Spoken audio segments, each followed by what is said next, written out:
नमस्कार साथियों, मैं राजेंद्र आप सबका स्वागत और अभिनंदन करता हूं अपने 50वें वीडियो में। और यह वीडियो मैं रामचरितमानस के एक प्रसंग पर बना रहा हूं। लेकिन शुरू करने के पहले मैं आप सबसे अपील करूंगा कि यदि आपने मेरा चैनल अभी तक सब्सक्राइब नहीं किया है तो कृपया उसे सब्सक्राइब करें, लाइक करें, शेयर करें, ताकि उसका लाभ आप जैसे विद्वत जनों को मिल सके। अब मैं एक कहानी से शुरुआत करता हूं, एक घटना से, एक प्रसंग से। ये एक सत्य प्रसंग है, कहानी नहीं, सत्य प्रसंग है। और प्रसंग है अकबर के समय का। उस समय दिल्ली में अकबर का शासन था। अकबर अपने दरबार में विद्वानों को बनाए रखता था लगातार, और उसके दरबार में 9 विशेष प्रतिभावान विद्वान थे जिन्हें नवरत्न कहा जाता था। इसमें वीरबल का नाम तो आप सबने सुन ही रखा होगा।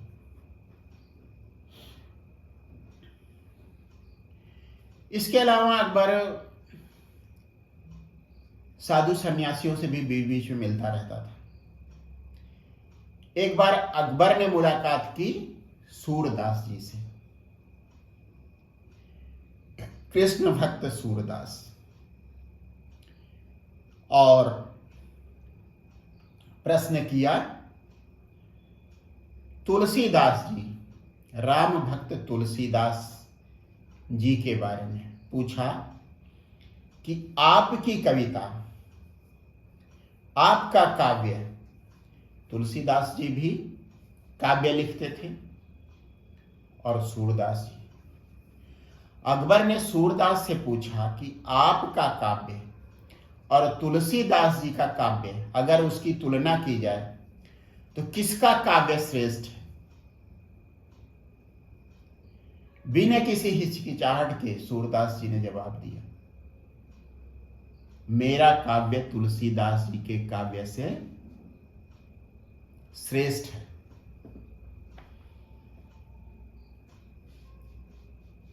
सम्राट अकबर चुप रह गए और उनकी दुविधा को सूरदास जी ने, बावजूद इसके कि उनकी आंखें ठीक नहीं थी, समझ लिया और उनकी दुविधा को अपने उत्तर से समाप्त किया। उनका उत्तर था, तुलसीदास जी का काव्य काव्य नहीं, वे तो मंत्र हैं। उन्होंने जो चौपाइयां, दोहे और छंद लिखे हैं, दरअसल वे मंत्र हैं और मेरा काव्य कविता है। मंत्र की तुलना कविता से नहीं होती, इसीलिए मैंने यह कहा कि मेरा काव्य श्रेष्ठ है। दरअसल दोनों अलग हैं, एक मंत्र है और दूसरी कविता। सम्राट अकबर बहुत प्रसन्न हुए सूरदास के उत्तर से। जब हम लोग हाई स्कूल और इंटरमीडिएट में पढ़ते थे, उस समय हम सब और पूरा समाज 2 भागों में बटा हुआ था। कोई सूरदास जी का प्रशंसक था, कोई तुलसीदास जी का। कोई तुलसीदास जी को श्रेष्ठ मानता था, कोई सूरदास जी को। और इससे संबंधित एक प्रश्न भी अक्सर परीक्षाओं में आता था कि दोनों की कविता में श्रेष्ठ किसकी कविता है। और इसमें कहावत भी थी, जो तुलसीदास जी को श्रेष्ठ मानते थे वे कहते थे, सूर शशि तुलसी रवि। मतलब सूरदास जी चंद्रमा हैं और गोस्वामी तुलसीदास सूर्य हैं।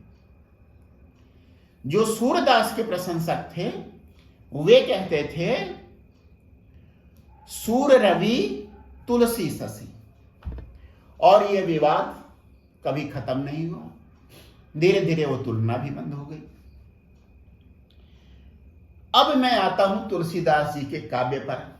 तुलसीदास जी की एक रचना, सर्वश्रेष्ठ रचना, उनकी सभी रचनाएं सर्वश्रेष्ठ हैं, लेकिन जो मुझे अच्छी लगती है सबसे ज्यादा, उसे मैं सर्वश्रेष्ठ कह रहा हूं, रामचरितमानस। उसका एक प्रसंग जिसमें सीता जी के सौंदर्य का वर्णन है। उस समय जब उनका विवाह हुआ था और वे राज दरबार में आई थी जयमाल के साथ, जनक की प्रतिज्ञा को पूरी करने के लिए कि जो धनुष को तोड़ेगा, शिव धनुष को जो तोड़ेगा, भंग करेगा, उसके साथ सीता का विवाह होगा, सीता उसके गले में जयमाला डालेंगी। वही प्रसंग है, मैं अब सुना रहा हूं आपको।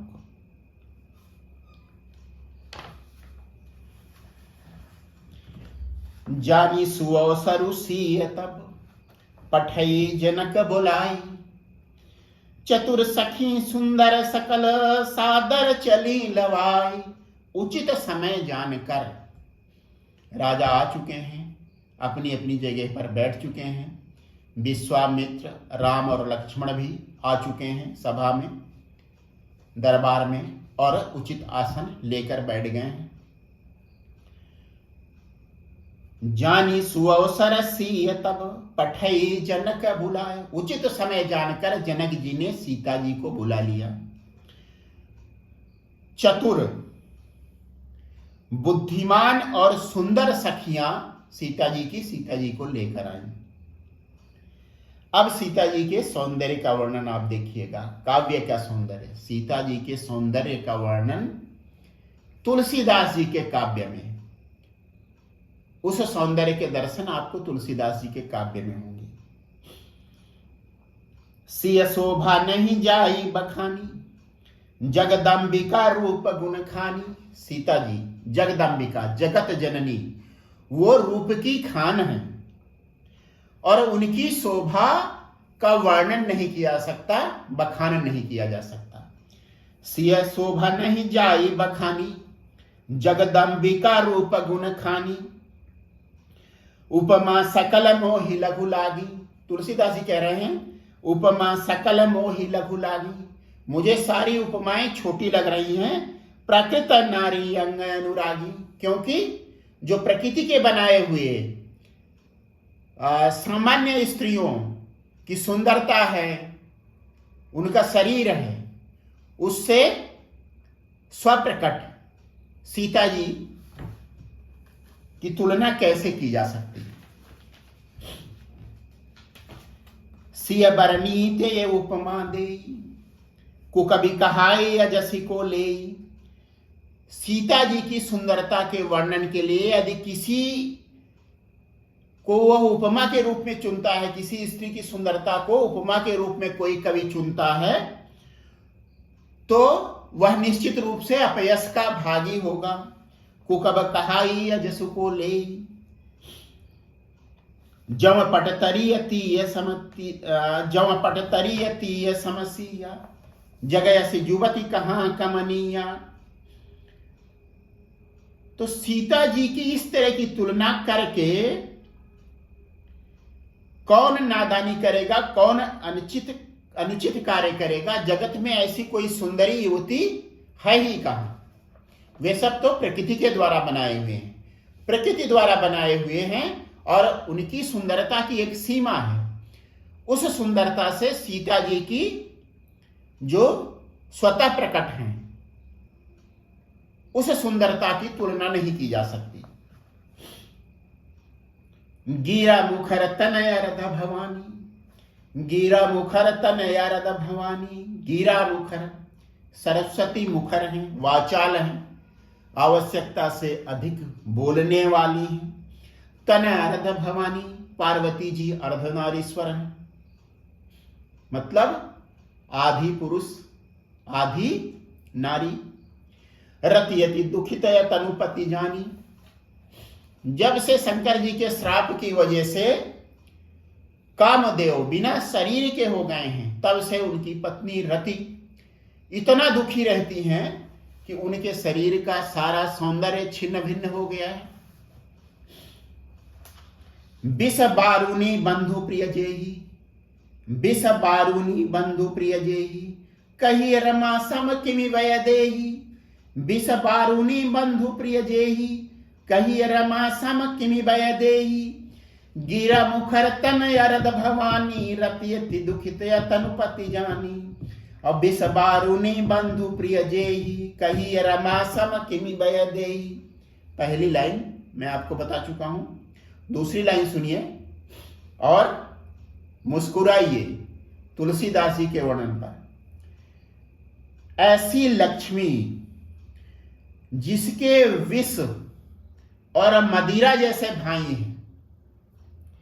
लक्ष्मी समुद्र मंथन से निकली है, विष समुद्र मंथन से निकला है और मदिरा भी समुद्र मंथन से, सुरा भी समुद्र मंथन से निकली है।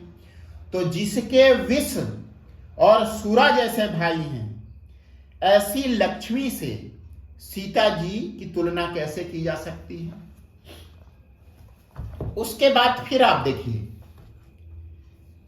अब समुद्र मंथन कैसे हुआ।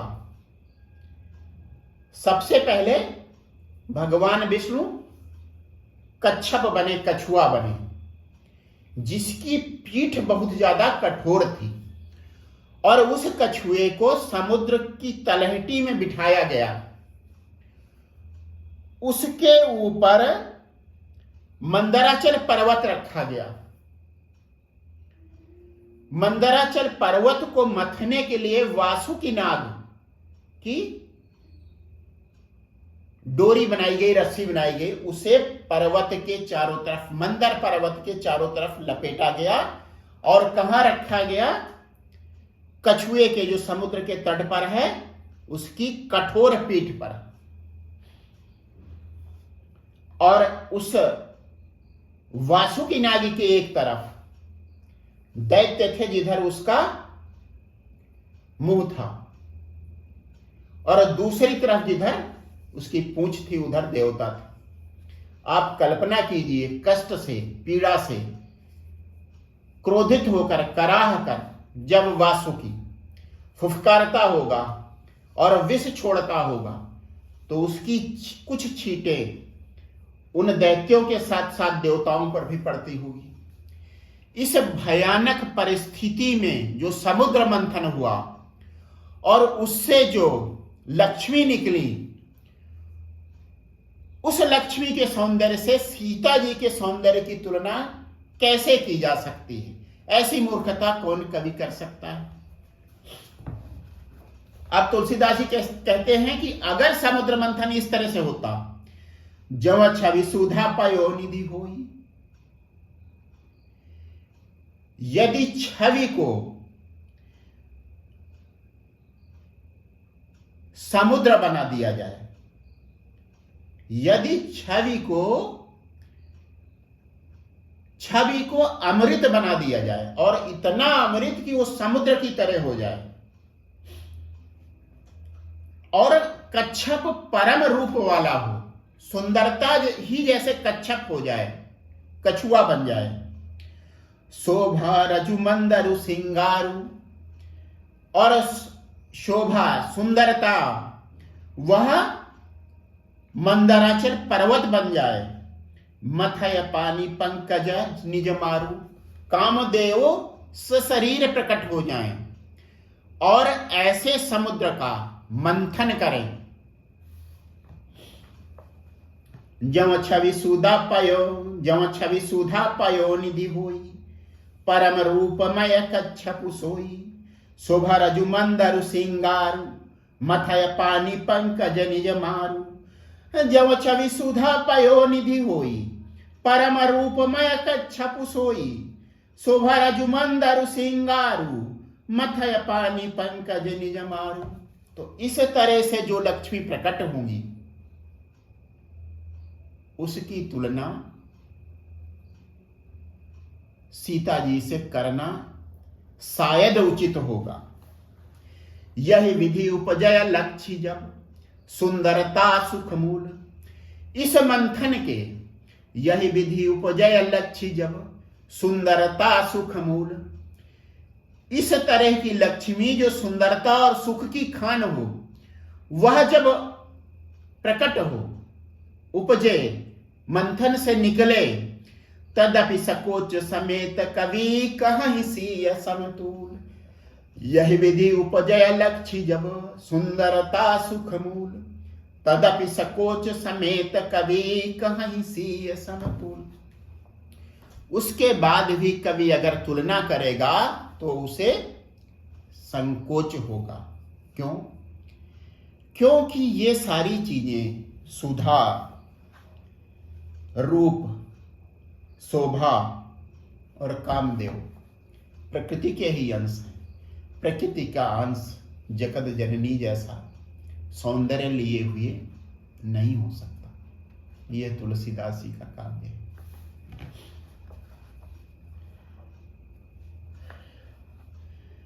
सिय बरनीते उपमा दे, कुकबि कहाई अजस को ले। जव पट तरियती समसिया, जगयसी जुबती कहाँ कमनिया। यहां से तुलसीदास जी शुरू किया। और यही विधि उपजय लक्ष्य जब सुंदरता सुख मूल, तदपि सकोच समेत कवि कहीं सीय समतूल। यहां समाप्त किया। अब उसके बाद आगे का प्रसंग है, 4 लाइनें और। चली संगलय सखी सयानी, गावत गीत मनोहर बानी। सुंदर, सुशील और बुद्धिमान सखियां जो सीता जी की थी, वो मनोहर गीत गाती हुई, मनोहर वाणी से, मधुर वाणी से गीत गाती हुई सीता जी को लेके आई। सोहो नवल तनु सुंदर सारी। सीता जी के शरीर पर सुंदर साड़ी सुशोभित थी। नवल शरीर पर, जैसे अभी अभी प्रकट हुआ शरीर हो, ऐसे शरीर पर सुंदर साड़ी सो रही थी। ऐसे साड़ी को धारण किए हुए सीता जी को सुंदर, सुशील और मधुर वाणी वाली बुद्धिमान सखियां लेके आई। सोहो नवल तनु सुंदर सारी, जगत जननी अतुलित छवि भारी। भूषण सकल सुदेश सुहाए, अंग अंग रचि सखिन बनाए। रंग भूमि जब सिय पगुधारी, देखी रूप मोहे नर नारी। सारे आभूषण सीता जी के शरीर पर उनकी सखियों ने सजा दिए थे विभिन्न अंगों पर। और जब सीता जी ने रंगभूमि में, दरबार में, सभा कक्ष में प्रवेश किया, चरण रखा, तो उनको देखकर नर और नारी, स्त्री और पुरुष मोहित हो गए। एक बार फिर से मां सीता, भगवान राम, लक्ष्मण को प्रणाम करते हुए आज का प्रसंग मैं यहीं पर समाप्त करता हूं। आप सबका बहुत बहुत धन्यवाद। एक बार फिर से मेरे चैनल को सब्सक्राइब ना किए हो तो सब्सक्राइब करें।